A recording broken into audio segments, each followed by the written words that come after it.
গত পরশু অর্থাৎ 11ই মার্চ ট্রলি সুটকেসে দেহ উদ্ধার। নিহতের নাম ভাগারাম দিবাসী। তিনি রাজস্থানের বাসিন্দা বলেই জানা যাচ্ছে। রাজস্থানের কাপড় ব্যবসায়ী। এই ঘটনায় ইতিমধ্যেই তদন্ত শুরু করেছে পুলিশ। দুজনকে গ্রেফতারও করেছে, তারা কবুলও করেছে। আরো ডিটেল আপনাদের জানাবো রাজস্থানের কোথায় বাড়ি, কারা কারা রয়েছেন তার বাড়িতে। আমার সঙ্গে রয়েছে সরাসরি প্রতিনিধি সুবীরের কাছ থেকে বোঝার চেষ্টা করব। তবে তার আগে আপনাদের জানাচ্ছি যে বাংলায় খুন রাজস্থানের কাপড় ব্যবসায়ী। মঙ্গলবার রাতে ঘোলায় সুটকেসে দেহ উদ্ধার। সুবীর রয়েছে আমার সঙ্গে। সুবীর, রাজস্থানের কোথায় বাড়ি এই ভাগারামের?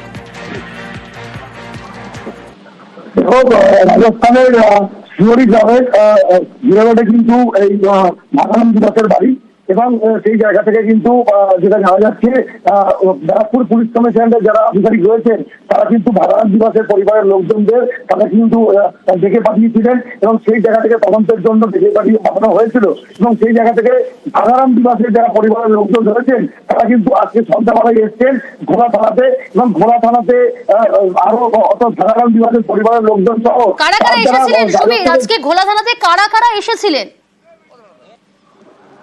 দেখো, ভাগারাম দিবাসের স্ত্রী এসছেন এবং ভাগারাম দিবাসের মা এসছেন। পাশাপাশি তোমাদের জানিয়ে রাখি, ভাগারাম দিবাসের রাজস্থানের যারা ব্যবসায়ী যারা বন্ধুরা রয়েছেন তারাও কিন্তু আজকে এসছেন ঘোড়া থানাতে। এবং সব থেকে বড় সমস্যা হচ্ছে যে তারা রাজস্থানী ভাষায় কথাবার্তা বলেন, এবং সেই জায়গাতে বাংলা এবং হিন্দি তারা বুঝতে পারছেন না। সেই জায়গা থেকে ঘোড়া থানার পুলিশ অর্থাৎ ব্যারাকপুর পুলিশ কমিশনের যারা আধিকারিক রয়েছেন তাদের কিন্তু তদন্তের যে কথাবার্তা বা এই যে আলোচনা করবেন সেটা তারা করতে পারছেন না, কারণ তারা বাংলা হিন্দি বোঝেন না, তারা রাজস্থানী ভাষায় বোঝেন। সেই কারণের জন্য ব্যারাকপুর পুলিশ কমিশনের পক্ষ থেকে রাজস্থানী ভাষী যারা রয়েছেন অর্থাৎ যারা রাজস্থানী ভাষায় কথাবার্তা বলতে পারেন সেরকম মানুষকে কিন্তু নিয়ে আসা হচ্ছে ঘোড়া থানাতে, এবং সেই জায়গা থেকে তাদেরকে কিন্তু এই বিষয়ে অর্থাৎ রাজস্থানী ভাষায় কিন্তু তাদেরকে জিজ্ঞাসাবাদ করা হবে। এবং তাদের সঙ্গে অর্থাৎ এই ভাগারাম দিবাসীর সঙ্গে এই দুজন ব্যক্তি অর্থাৎ করণ সিং এবং চিত্তরাম সিং, এই দুজনের কি সম্পর্ক ছিল, কতদিন ধরে সম্পর্ক ছিল, এই নিয়ে কিন্তু রাজস্থানী ভাষাতে কিন্তু এটা জিজ্ঞাসাবাদ করা হবে, এমনটাই কিন্তু জানা যাচ্ছে ব্যারাকপুর পুলিশ কমিশনারের পক্ষ থেকে।